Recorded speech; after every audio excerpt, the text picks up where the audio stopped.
último dia de conferência.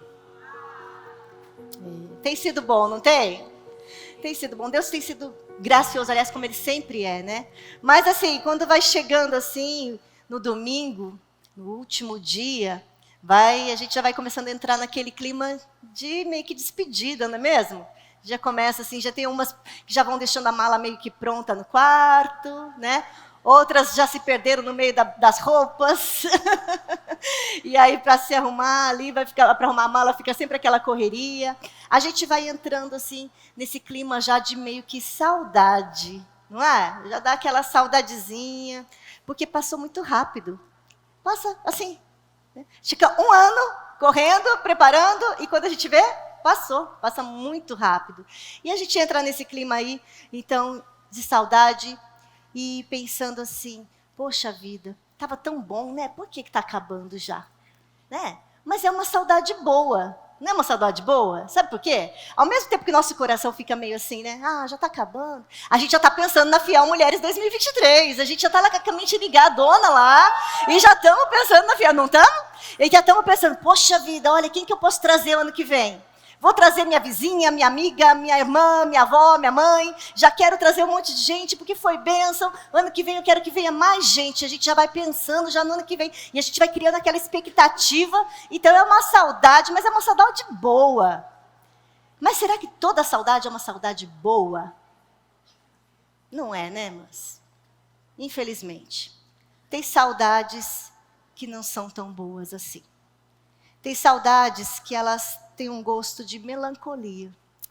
Elas nos deixam tristes. Porque a saudade em si, ela é o nosso afastamento de algo. É a ausência de algo, ou de algum lugar, ou de alguém. Saudade, ela traz aquele aperto no nosso coração. Dizem que saudade, a palavra saudade, só é bem melhor traduzida no nosso português, né? Porque ela traz esse aperto no coração e a gente sempre fica pensando em algum lugar que eu estive, que eu gostaria de estar de novo. A gente pensa em algo que eu tinha, que eu gostaria de ter de novo. Em alguém que está distante. E tem aquela saudade que mais dói.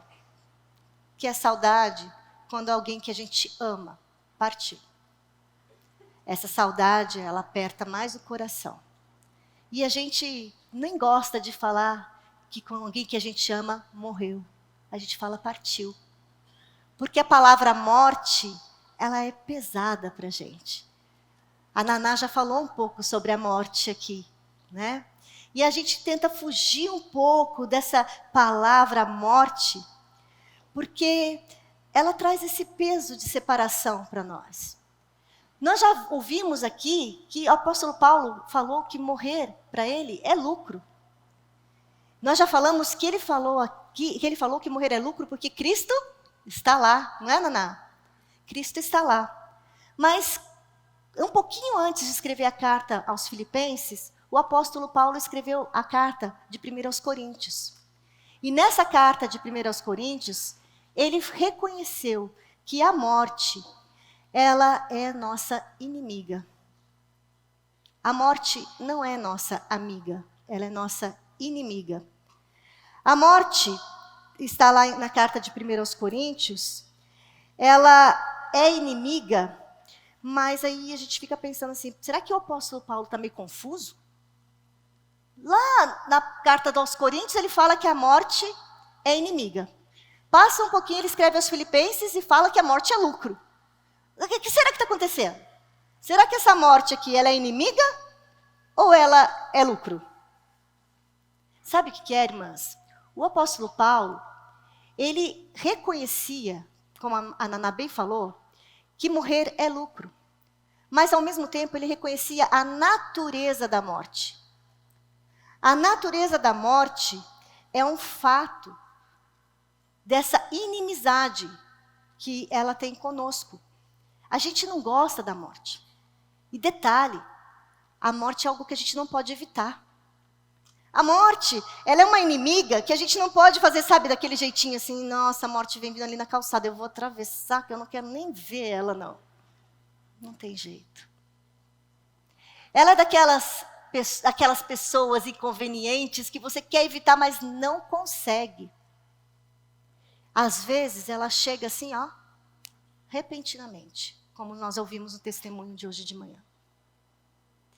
E às vezes ela vem e vai ocupando os seus espacinhos, ela vai chegando de mansinho, até que ela cumpre o propósito dela, de apontar a nossa finitude, de mostrar a nossa fragilidade, de mostrar como nós somos frágeis, como nós somos finitos, e a morte faz aquilo que o Dr. Heber Campos fala tão bem, nos separa de nós mesmos.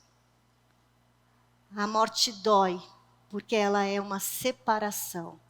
Ela nos separa do nosso corpo físico, da nossa alma. E o nosso espírito vai para a sepultura e volta ao pó. A gente não gosta da morte. Mas por que o apóstolo Paulo está falando de morte em 1 Coríntios, com aquele povo de 1 Coríntios, e lá em Filipenses ele trouxe a morte de uma forma tão alegre, que morrer é lucro. E por que aqui ele olha para a morte desse jeito? O povo de Coríntios, eles eram uma igreja que tinha sido formada durante a segunda viagem missionária do apóstolo Paulo. E o apóstolo Paulo ficou ali por algum tempo, ficou cerca de 1 ano e meio lá, vivendo em Coríntios, na casa de Priscila e Áquila, anunciando o evangelho e instituindo a igreja naquele lugar.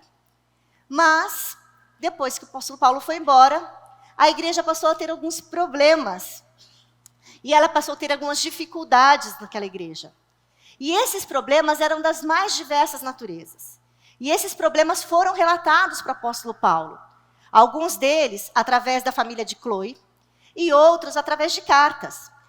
E o apóstolo Paulo, na carta de 1 Coríntios, se vocês quiserem abrir em 1 Coríntios, lá do capítulo 1 até o capítulo 6, ele trata os problemas que foram trazidos através da família de Cloe.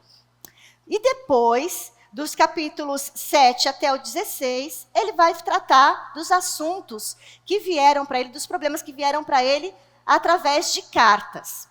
Mas veja bem, irmãs, embora muitos estudiosos digam que a igreja de Coríntios era uma igreja bastante problemática, até mesmo pelo contexto que ela vivia, nós não podemos nos esquecer e precisamos ressaltar que era uma igreja.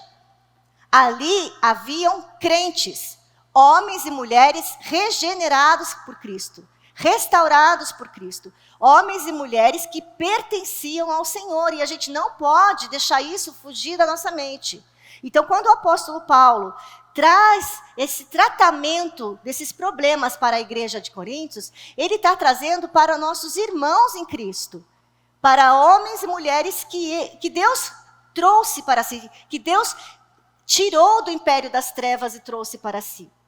E dentre os problemas que os crentes de Coríntios estavam enfrentando, um que mais preocupou o apóstolo Paulo, e a gente percebe isso porque ele gastou mais tempo nesse problema, é a questão do entendimento quanto à ressurreição. O pessoal de Coríntios, lá no meio dele, estava entrando um povo falando que a ressurreição não existia.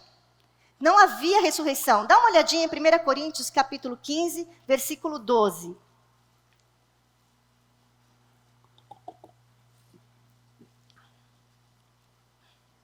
Ele diz assim: ora, se é coerente pregar-se que Cristo ressuscitou dentre os mortos, como, pois, afirmam alguns dentre vós que não há ressurreição de mortos?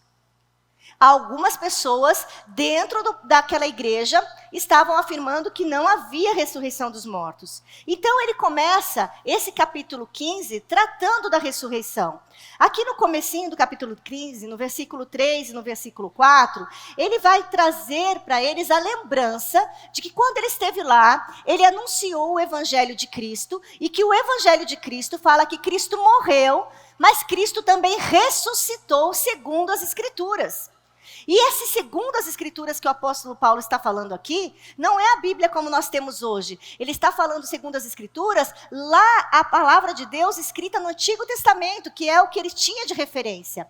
Então o Antigo Testamento todinho, ele fala da obra de Jesus Cristo. Todas as festas do Antigo Testamento, todas aqueles rituais do Antigo Testamento, as profecias do Antigo Testamento, todas elas apontavam para Jesus Cristo, para a sua obra, para a sua vida, para a sua morte, para a ressurreição. E é por isso que o apóstolo Paulo diz assim, é segundo as escrituras. Ele está buscando o apoio para falar de ressurreição, que é um assunto de muitíssima importância. Porque ele mesmo diz aqui que se Cristo não ressuscitou, é vã nossa fé. Que se Cristo não ressuscitou, se a nossa esperança está apenas aqui nesse mundo, nós somos as pessoas mais tristes desse mundo. Então essa doutrina ela é muito importante e o apóstolo Paulo busca em primeiro lugar apoio na própria escritura para tratar do assunto de ressurreição. E depois ele fala que não foi só as escrituras que garantem que Jesus Cristo ressuscitou. Ele diz também que além das escrituras, muitas pessoas, centenas de pessoas viram Cristo ressurreto. Inclusive ele mesmo. Ele fala isso ali no versículo 5 até o versículo 8. E depois ele vem argumentando a favor da ressurreição do versículo 12 até o versículo 18. E aí ele vem contrapondo a obra de Adão com a obra de Cristo. Em Adão, todos nós morremos. E em Cristo, todos nós somos vivificados. Ele traz essa contraposição no versículo 20 até o 28 e exorta a igreja de Coríntios contra os falsos ensinos que estavam entrando ali, falando que a ressurreição não havia, ali dos versículos 29 até o 34. E aí ele procura explicar como será o corpo ressurreto, ali do versículo 35 até o 49, e depois ele chega no nosso texto dessa manhã, que eu quero convidá-las a ler. E eu quero pedir que vocês mantenham a Bíblia aberta nesse texto, para que a gente possa entender o que o apóstolo Paulo está falando aqui sobre a ressurreição, porque é muito importante. No capítulo de 1 Coríntios, capítulo 15, do versículo 53 até o 58, vamos abrir e ler o que ele diz sobre a ressurreição. Capítulo 15, de 53 a 58, ele diz assim: porque é necessário que este corpo corruptível se revista da incorruptibilidade e que o corpo mortal se revista da imortalidade. E quando este corpo corruptível se revestir da incorruptibilidade e o que é mortal se revestir da imortalidade, então se cumprirá a palavra que está escrito: tragada foi a morte pela vitória. Onde está, ó morte, a tua vitória? Onde está, ó morte, o teu aguilhão? O aguilhão da morte é o pecado, e a força do pecado é a lei. Graças a Deus, que nos dá a vitória por intermédio do nosso Senhor Jesus Cristo. Portanto, meus amados irmãos, sede firmes, inabaláveis e sempre abundantes na obra do Senhor, sabendo que no Senhor o vosso trabalho não é vão. Vamos orar de novo, irmãs? Ó Deus, estamos diante da tua palavra, Senhor Deus, e pedimos que o teu Espírito Santo fale conosco. Senhor, aqui são tuas filhas, fala ao coração delas, para a glória do Senhor, em nome de Jesus. Amém. Nesse texto, irmãs, que nós acabamos de ler, Paulo, eu quero extrair aqui dele 4 lições para nós desse texto que Paulo procura destacar aqui. Primeiro, ele vai explicar por que a ressurreição é necessária. Depois, ele vai nos mostrar qual é o resultado da ressurreição. Depois, ele vai recordar como a nossa inimiga, a morte, ela foi derrotada. E também, ele vai, por último, encorajar os crentes de Coríntios. Então, vamos ao primeiro ponto, por que a ressurreição é necessária. No versículo 53, você vê Paulo dizendo assim: é necessário que este corpo corruptível se revista da incorruptibilidade e que o corpo mortal se revista da imortalidade. Paulo aqui ele está afirmando que é necessário uma transformação. Se você olhar no versículo 22, aliás, no versículo 52, aliás, é exatamente essa palavra que ele usa. É necessário uma transformação. E falou em transformação é com a gente mesmo, né, mulher? Quem não gosta de uma transformação, né?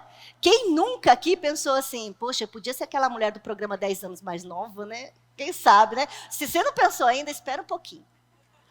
Deixa passar o tempinho um pouquinho, né? A gente sempre pensa assim, né? Poxa, aquele programa de transformação, é transformação de cabelo, é transformação de roupa, é transformação de tudo.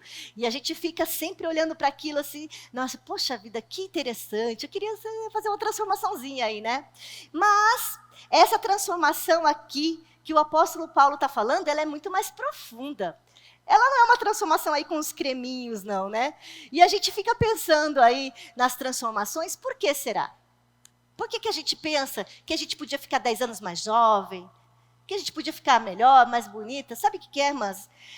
Os anos vão passando e uma coisa interessante, muito interessante, ela acontece. Eu não sei o que é assim, mas a força da gravidade aumenta. Não é? Eu não sei se vocês já repararam, mas de ano em ano a força da gravidade aumenta, as coisas começam a cair. Né? Ele já disse, nossa, que estranho, está aumentando, né? A lei de Newton não é tão firme assim, não. E a gente começa a olhar, fala, poxa, eu tinha aqui minhas peles de cutis de bebê aqui, agora eu estou vendo uns pezinhos de galinha na minha pele, daqui a pouco você olha de novo e fala assim, poxa, tem uma pele no pé de galinha, né? E aí você fica pensando, poxa vida, o que está acontecendo? É que esse nosso corpo, irmãs, ele é um corpo que está sujeito à corrupção. Ele está sujeito àquilo que é chamado do efeito noético da queda.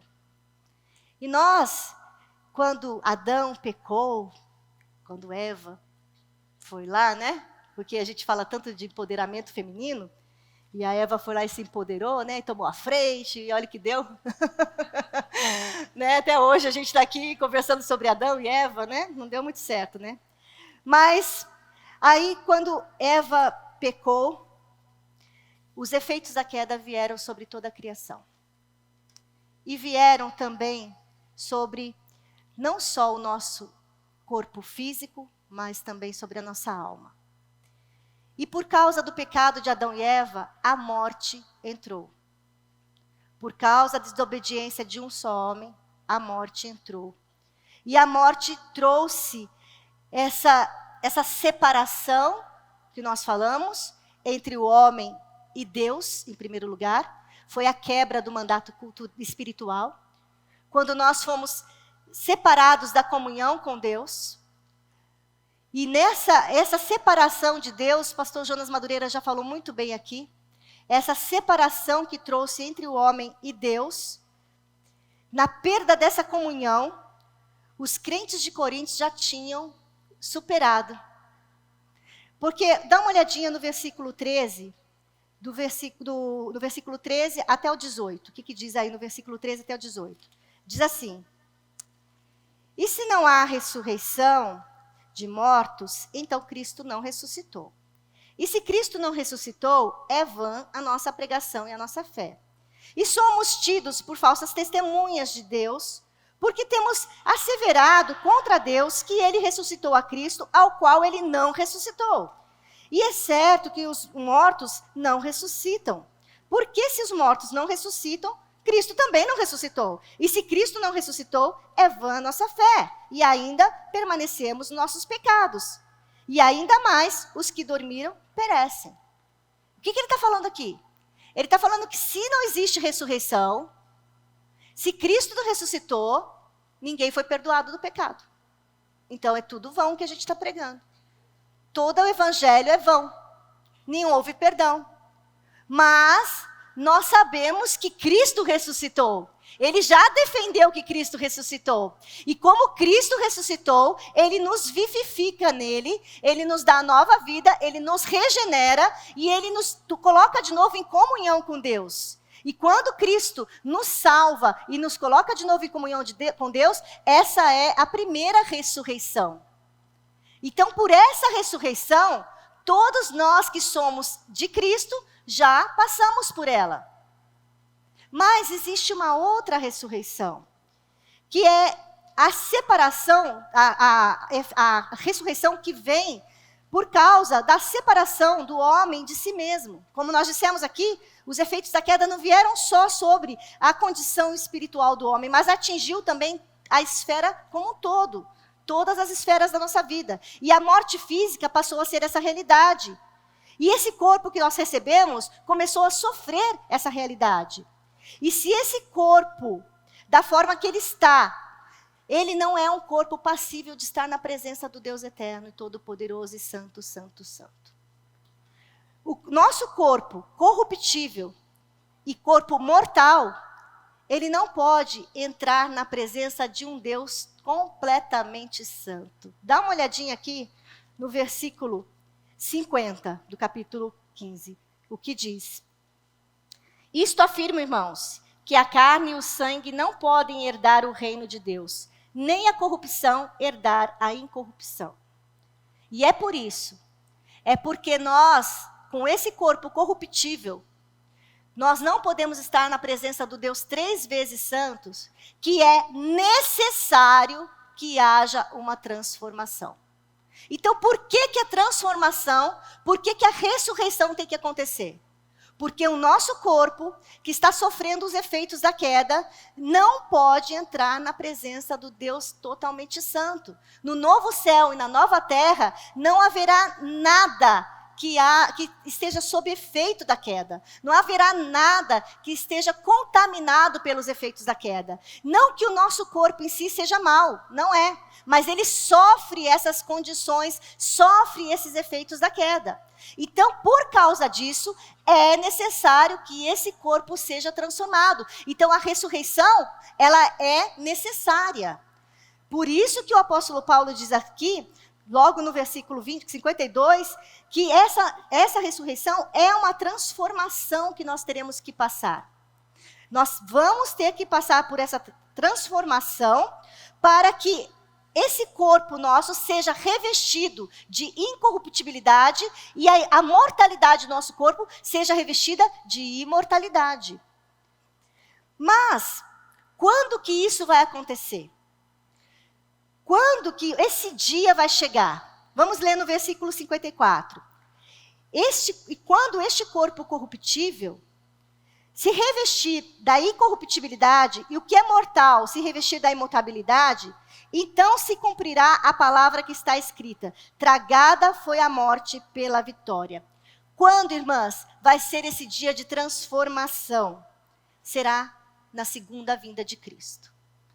Na segunda vinda de Cristo, de acordo com o versículo 52, num abrir e fechar de olhos, quando ressoar a última trombeta, a trombeta vai soar e os mortos ressuscitarão incorruptíveis e nós que estivermos vivos seremos transformados. Quando Jesus Cristo voltar, aquele cordeiro que veio, ele voltar, ele vai transformar os nossos corpos corruptíveis no abrir e fechar de olhos. Vai ser assim, rápido. Nós seremos transformados. E aqueles mortos que foram sepultados, eles serão ressuscitados no corpo incorruptível também, revestidos de imortalidade. Volte ali no versículo 23. Diz assim: cada um, porém, na sua própria ordem. Cristo é a primícia, ele ressuscitou primeiro. Jesus Cristo ressuscitou primeiro. Depois, os que são de Cristo. Todos nós, na sua segunda vinda, na sua vinda, seremos transformados. E nessa segunda vinda, aquele que era cordeiro, que morreu por nós, para nos salvar, que derramou o sangue dele, que foi para o matadouro como uma ovelha muda, ele virá como um leão. Ele virá com essa força do leão, e se você continuar lendo o versículo 24 até o 26, você vai ver que, então virá o fim, quando ele entregar o reino de Deus e Pai, e quando houver destruído todo principado, bem como toda potestade e poder, porque convém que ele reine até que haja posto todos os inimigos debaixo dos seus pés. E o último inimigo a ser destruído é a morte. Quando o cordeiro voltar como leão, ele vai colocar a morte debaixo dos pés dele e a morte será destruída. A morte vai ser destruída, por isso, irmãs, que quando nós formos transformadas, será o dia que a morte será tragada pela vitória. É por isso que ele diz aqui, olha só, vai cumprir a palavra, tragada foi a morte pela vitória. Vai ser nesse dia que Jesus Cristo voltar. No dia que Jesus Cristo voltar, eu e você vamos poder bradar, tragada foi a morte pela vitória. E ele diz que o aguilhão da morte é o pecado. E ele diz assim, onde está, ó morte, a tua vitória? Nesse dia nós vamos poder dizer, onde está, ó morte, a tua vitória? Onde está, ó morte, o teu aguilhão? O aguilhão, irmãs, é um instrumento que é uma espécie de uma lança comprida com a ponta bem fina. E ela serve para ferir. Ou também pode ser traduzido como um ferrão. E o aguilhão, aqui ele diz que o aguilhão da morte é o pecado. A morte, ela nos fere por causa do nosso pecado. A morte, ela nos fere porque nós pecamos lá no Éden. E é por isso que a morte veio com essa força. E diz que a força do pecado é a lei. O que ele quer dizer com isso, irmã Laís? Ele quer dizer que a lei do Senhor, ela é perfeita. Mas nós, como seres humanos, pecadores que somos, nós não conseguimos cumprir a lei do Senhor. Nós não temos condições de cumprir a lei do Senhor. Porque nós somos pecadores. E se a gente descumpre um tio da lei, nós já descumprimos a lei toda. Então, se você pensa que você é perfeito, mas se você já desobedeceu seu pai e sua mãe, já desonrou seu pai e sua mãe, você já descumpriu toda a lei. Se você pensa que você é perfeito, mas se um dia você já contou uma mentirinha que fosse bem pitiquinha assim, você já descumpriu toda a lei. Então, a lei, ela é a força, ela é o poder do pecado contra nós. E aí, por que a morte é tragada, então? Porque Jesus Cristo, ele veio para cumprir a lei no meu e no seu lugar. Jesus Cristo não veio para revogar a lei, mas ele veio cumprir a lei que eu não posso cumprir, que você não pode cumprir. E aí ele morreu por aquela morte que eu e você merecíamos morrer, porque nós não somos cumpridoras da lei. E é por causa disso, é por causa dessa vitória que ele conquistou para nós, porque ele se colocou no nosso lugar, ele viveu essa lei perfeita por nós. É por causa dessa vitória que ele conquistou para nós, que nós vamos poder bradar, tragada foi a morte. Onde está a morte, a sua vitória? Porque Jesus Cristo conquistou essa vitória por nós. Não fomos nós mesmas.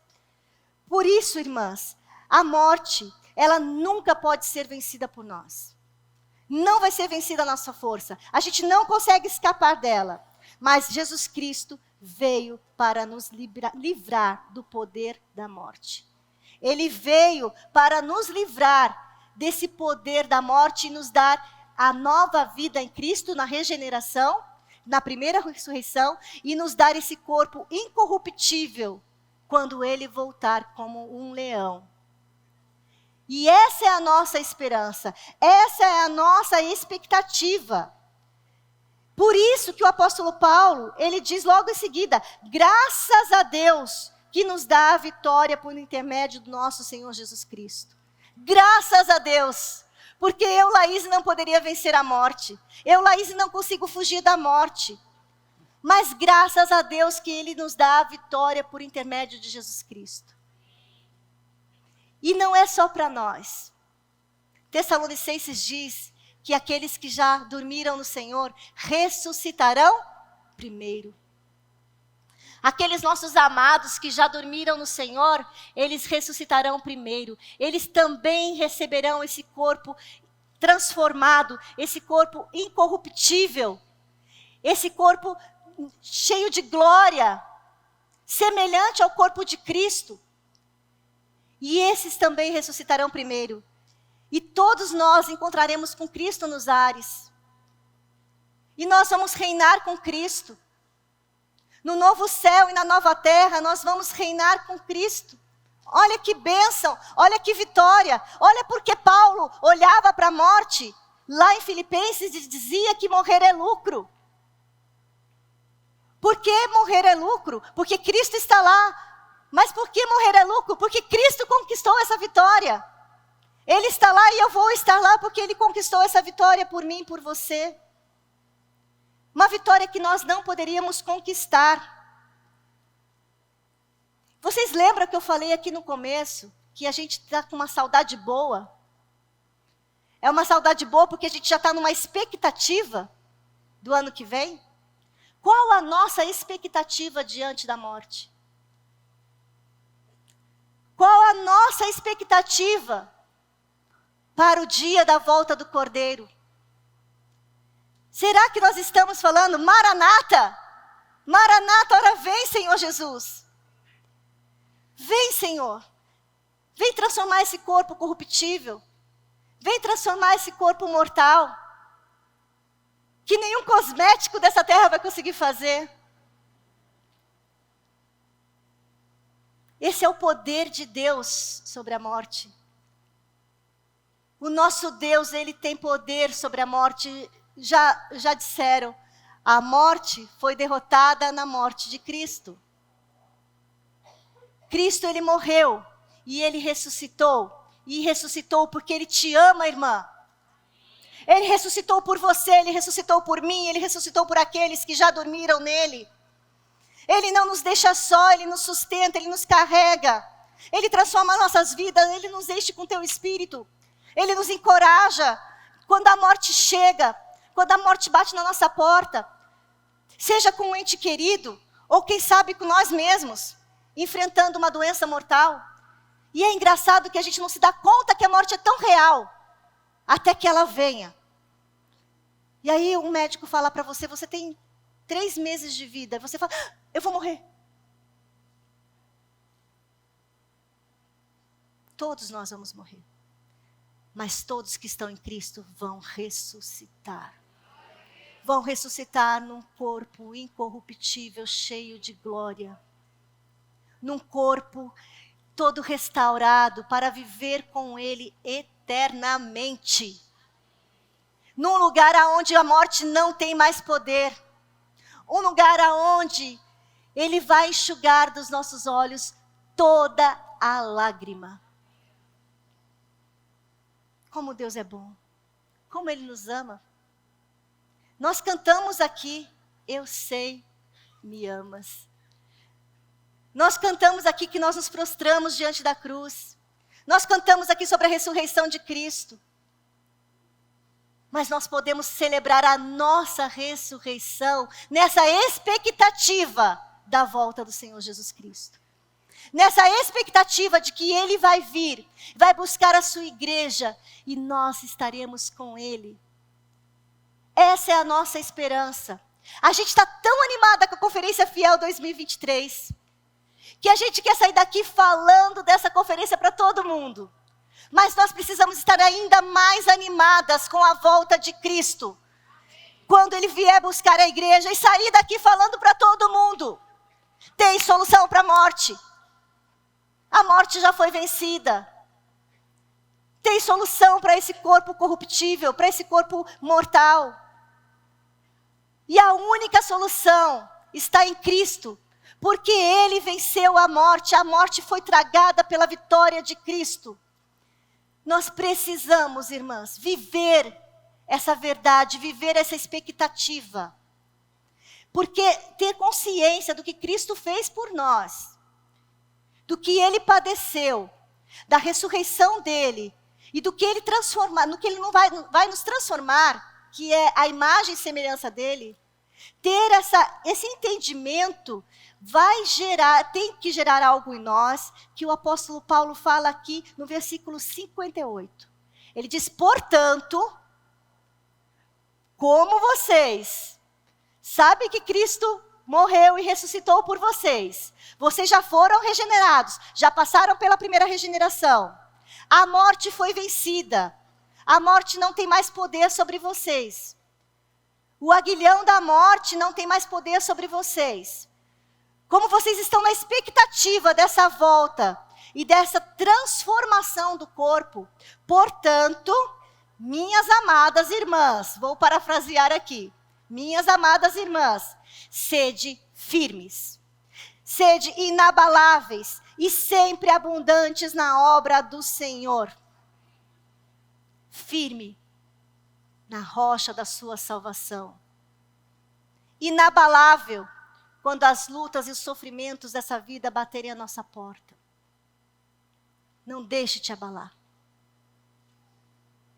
Todo sofrimento que Cristo experimentou por nós é incomparável com o nosso sofrimento. E todo o nosso sofrimento que nós experimentamos é incomparável com a glória do porvir. Não deixe se abater pelas provações e lutas. Eu sei que não é fácil. Eu sei. Eu não estou falando aqui porque é fácil, não, porque dá para tirar de letra. Não dá. E é por isso que o Senhor nos deu a igreja. E nós podemos viver num corpo. Quando uma ovelhinha está sozinha ali, ó, ela está caminhando sozinha, ela fica presa fácil para o lobo, ela cai e vira de costas. Não consegue subir mais, não consegue desvirar. A ovelha é um bichinho. Ela fica com as perninhas assim, não vira, irmãs. Ó, minha primeira palestra foi a galinha, agora a ovelhinha, né? Tá assim. Mas ela não desvira. Mas quando a ovelha está andando ali juntinha, uma do lado da outra, uma se apoia na outra. Quando uma está com a outra encosta, e assim a gente vai caminhando, como ovelhas. A igreja de Cristo é importante. Valorize a igreja do Senhor. Sirva ao Senhor. Em inglês, a palavra culto é serviço. Como eu posso servir o Senhor? Cultue a Deus. Esteja na igreja louvando e adorando o nome dEle. Isso é serviço ao Senhor. É um serviço que edifica a sua própria vida e edifica a vida do irmão. Quando nós cantamos aqui, e o irmão canta do lado, você ouve aquele irmão cantando, ele está cantando, está edificando a sua vida, e você está edificando a vida dele quando você canta e ele ouve. Isso é igreja. Quando um sofre, o outro vai lá e estende a mão. Quando um está necessitado, o outro ampara. Isso é igreja. É edificando-se mutuamente, para que esse edifício cresça. E a glória desse edifício apareça, mas que a glória não seja do edifício, seja daquele que morreu por nós, o cabeça da igreja, Jesus Cristo. Quer servir o Senhor? Esteja na igreja cultuando e louvando o nome do Senhor. E vá desenvolvendo os seus dons que o Senhor te deu, os seus talentos, para auxiliar outros irmãos. E é por isso que ele diz, sede abundantes na obra do Senhor. Mas irmã Laís, você não conhece a irmãzinha lá do meu lado. Não conheço mesmo, mas eu conheço a mim mesma. E conheço a irmãzinha também que está do meu lado. E ela me conhece. Vocês olham assim e falam, nossa, que bênção. A Naná, a Laís, a Hendrika, tudo mais. Pergunta lá para o meu marido. É fácil assim, né? Todos nós somos pecadores. Todos nós somos pecadores. Não é fácil conviver com o irmãozinho do lado? Não é fácil. E é por isso que a gente precisa lembrar lá de Colossenses. Eu estava falando com as irmãs da IPB Sul. A gente precisa lembrar lá de Colossenses que a gente está despindo e se revestindo. E é um processo. E você tem que lembrar que aquela irmãzinha que está do seu lado, ela está nesse processo de amadurecimento do Senhor. E você também está nesse processo de amadurecimento do Senhor. Até o dia que nós vamos encontrar com Ele. É lá, irmãs, que nós vamos ser perfeitas. É lá que a gente vai ter um corpo incorruptível. É lá que a gente vai ter um corpo imortal. Não é aqui. E quando nós estivermos aqui nessa caminhada, nós precisamos ser abundantes na obra do Senhor, nos lembrando de quem nós somos. E quando a gente se lembrar de quem nós somos, a gente vai ter condições de ajudar aquele que também é. Quando nós nos lembrarmos que eu sou pecadora, e que eu não merecia a graça do Senhor, mas que Ele, pela sua misericórdia, Ele me resgatou, me reconciliou com Jesus Cristo e trouxe a paz de Deus, eu vou ser capaz de estender essa paz para minha irmã. Eu vou ser capaz de estender a minha mão e ajudar a minha irmã. Ser abundante na obra do Senhor, sabendo que no Senhor o nosso trabalho não é vão, é porque o trabalho, na verdade, não é nosso, é dele. A igreja é dele. Nós somos só instrumentos na mão do Senhor. Somos só vasos na mão do oleiro. E aí a gente canta, eu quero ser, Senhor amado, como um vaso na mão do oleiro, quebra a minha vida, faz de novo, aí o Senhor quebra a vida, a gente...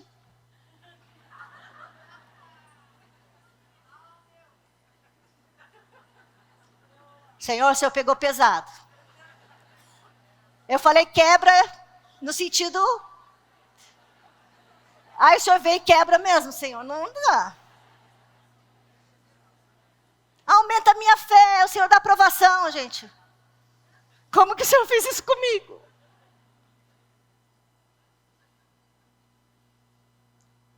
Eu quero ser, Senhor amado.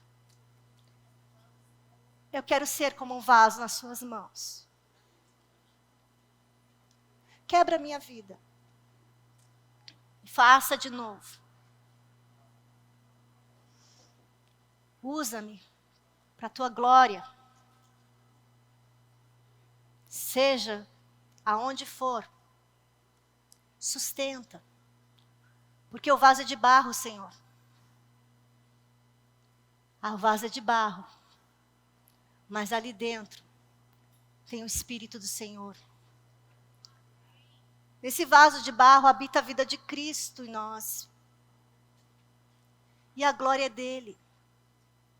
Sustenta, Senhor, para que o seu nome seja exaltado. Não a nós. Não a nós, mas ao seu nome, Senhor, da glória.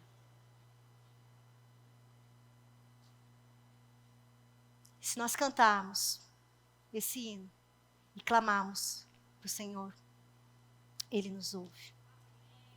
Ele é Deus que escuta a nossa oração, que atende o nosso clamor, que nos sustenta nos dias vales.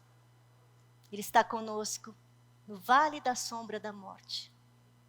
Quando a gente passa por aquele rio sem ponte do peregrino, Ele não deixa as águas nos submergir. Ele nos sustenta. E é Ele que nos fortalece. Irmãs, a ressurreição, ela é necessária.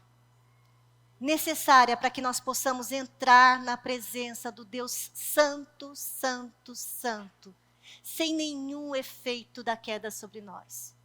Para que nós possamos contemplar a face do Senhor por toda a eternidade, sem que ali haja nada, nenhuma sombra de pecado ou do efeito do pecado. A ressurreição, ela é um resultado da vitória de Cristo sobre a morte. A nossa inimiga. A ressurreição é o resultado da vitória de Cristo sobre a morte. E como Cristo venceu, nós podemos saber que nós venceremos, porque Ele conquistou essa vitória por nós. A morte, ela foi derrotada por causa de Jesus Cristo, por causa da obra dele. E nós precisamos nos manter firmes, inabaláveis, focadas na eternidade, focadas nesse dia e que estaremos na presença gloriosa do Deus Santo, ressurretas, com um corpo transformado, beleza, belezura, corpo transformado, semelhante ao corpo de Cristo. E esse dia está cada vez mais próximo de nós. E nós precisamos focar lá e direcionar para lá as nossas expectativas. Toda a nossa alegria na ressurreição. Dessa forma, nós vamos conseguir olhar até mesmo para a morte, ainda que ela nos fere agora, enquanto a gente está aqui. Mas a gente olha para ela e fala: onde está a morte, a tua vitória? Onde está a morte, o teu aguilhão? Porque Cristo já venceu por nós. Que você, irmã, possa, em Cristo Jesus, encontrar essa alegria na ressurreição. E enquanto você estiver aqui, se manter firme e inabalável no Senhor, não nas suas forças, mas no Senhor, para que naquele dia que Ele voltar e que a trombeta soar, e que naquele abrir e fechar de olhos, naquele piscar, nós fomos encontrar com Ele nas alturas.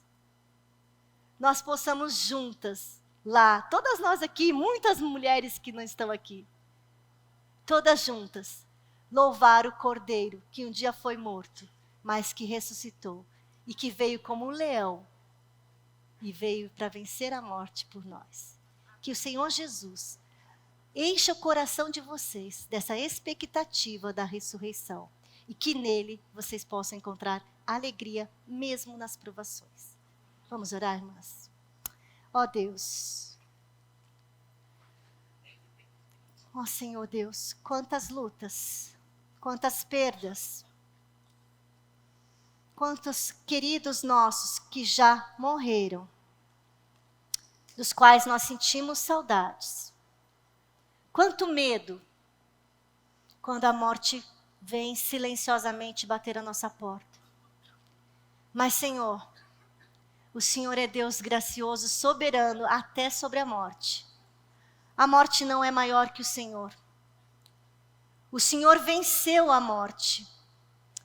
Senhor Deus, o Senhor conquistou a vitória por nós. E eu te peço, Senhor, nos ajuda. Nos ajuda a olharmos, Senhor Deus, para a frente, olharmos para o alvo, olharmos para aquele dia, Senhor Deus, em que Tu virás. E que o Senhor virá cheio de glória para buscar a Tua igreja. E nós seremos, Senhor Deus, ressurretas. E isso, Senhor, que é corruptível, será transformado, Senhor. E isso que é mortal, será transformado, Senhor. Muito obrigada, Senhor Deus, pela vitória que Cristo conquistou. Obrigada por ter mandado Cristo para viver a vida que nós não conseguíamos viver. E morrer essa morte que nós merecíamos, Senhor. Obrigada por Tua graça, porque é a Tua graça que nos sustenta, Senhor. Obrigada pelas Tuas ricas misericórdias, que são novas a cada manhã. Senhor, obrigada, Senhor Deus, porque o Senhor nos ama. Nos ajude a caminharmos até o dia que o Senhor vier nos buscar. Maranata, Senhor. Maranata. Oramos em nome de Jesus. Amém. Deus as abençoe, irmãs. Muito obrigada.